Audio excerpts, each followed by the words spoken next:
వారానికి ఎన్ని గంటలు పనిచేయాలి అనే అంశంపైన ఇన్ఫోసిస్ నారాయణమూర్తి గారు మళ్ళీ చర్చ రేపారు. రీసెంట్గా ఒక డిస్కషన్లో భాగంగా మాట్లాడుతూ వారానికి కనీసం 72 గంటలు పనిచేయాలని చెప్పి ఆయన చెప్పారు. అంతేకాదు చైనా యొక్క 996 వర్క్ రూల్ గురించి కూడా మాట్లాడారు. రోజు పొద్దున 9 గంటల నుంచి నైట్ 9 గంటల వరకు, అలా వారానికి 6 రోజులు నేను 70 గంటలకు పైగా పనిచేయాలని చెప్పాను. చైనా వర్కింగ్ స్టైల్ చూడండి, 996 వర్క్ రూల్ అనమాట. అక్కడ 996 వర్క్ రూల్ అంటే అలా లెక్కేసుకున్న రోజుకి 12 గంటల పాటు పనిచేస్తూ వారానికి 6 రోజులు పనిచేస్తే అక్కడే 72 గంటలు అవుతుంది. 72 గంటలు పనిచేయందే ఏ వ్యక్తి, ఏ కమ్యూనిటీ, ఏ దేశం బాగుపడదు. మన ప్రధాని మోడీ గారిని ఒకసారి చూడండి, ఆయన 100 గంటల పైగా వారానికి పనిచేస్తారు. అందుకనే మన దేశం ఇంత ముందుకు సాగుతుంది.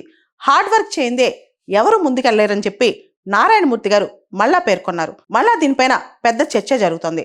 వర్క్ లైఫ్ బ్యాలెన్స్ గురించి చాలా పెద్ద డిస్కషన్ అవుతుంది.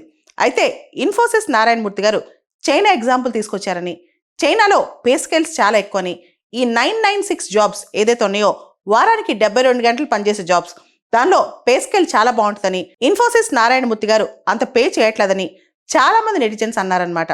అయితే నారాయణమూర్తి గారు మాత్రం వర్క్ లైఫ్ బ్యాలెన్స్ గురించి మాట్లాడేటప్పుడు ముందు లైఫ్లో సెటిల్ అవ్వండి, ఆ తర్వాత వర్క్ లైఫ్ గురించి మాట్లాడండి అని చెప్పి ఆయన కూడా అందరికీ హితో పలుకుతున్నారు.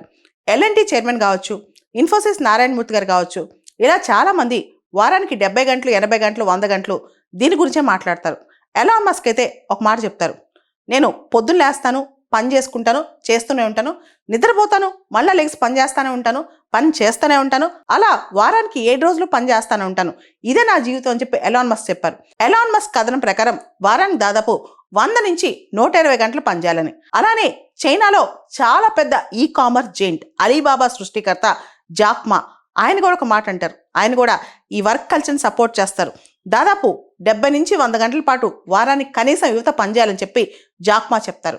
అలీబాబా ఒకప్పుడు ఒక రూల్ ఉండేదన్నమాట, తన దగ్గర పనిచేసే ఎంప్లాయీస్ తన ఆఫీస్ నుంచి 5 కిలోమీటర్ల దూరంలోనే ఉండాలని చెప్పి, అంతకంటే దూరంగా వాళ్ళ రెసిడెన్స్ ఉండకూడదని చెప్పి కూడా జాక్మా చెప్తుంటారనమాట. ఆయన కూడా ఈ వర్క్ కల్చర్ని సపోర్ట్ చేస్తారు. అయితే చాలా మంది మోడర్న్ యువత, ముఖ్యంగా జెన్జీ, దీన్ని టాక్సిక్ వర్క్ కల్చర్ అంటున్నారు. కాస్త రిలాక్స్డ్గా కొంచెం స్లో డౌన్ వర్క్ కల్చర్ ఉంటే తప్పే ఉంది, వర్క్ లైఫ్ బ్యాలెన్స్ ఉంటే తప్పే ఉందని కూడా చాలా మంది అంటున్నారు. ఇంకొంతమంది అయితే మాకు పని చేయడం బోర్ కొడుతుంది, అసలు ఎందుకు మేము పొద్దున్నే క్యారేజీలు కట్టుకుని ఆఫీసులకు వెళ్ళాలి, ఎందుకు 10-12 గంటలు పని చేయాలి, ఏ క్రిప్టో కరెన్సీలోనో, ట్రేడింగ్లోనో, స్టాక్ మార్కెట్లోనో, రియల్ ఎస్టేట్లోనో డబ్బులు పెట్టుబడి పెట్టేస్తే సంపాదిస్తే పోలా. ఇంకొంతమంది అయితే 10 ఏళ్ళు బాగా కష్టపడి సంపాదించి ఎర్లీ రిటైర్మెంట్ తీసుకుని ఆ డబ్బులని ఇన్వెస్ట్ చేసేద్దాం, జీవితాన్ని ఎంజాయ్ చేద్దామని దానిలోకి వచ్చారనమాట.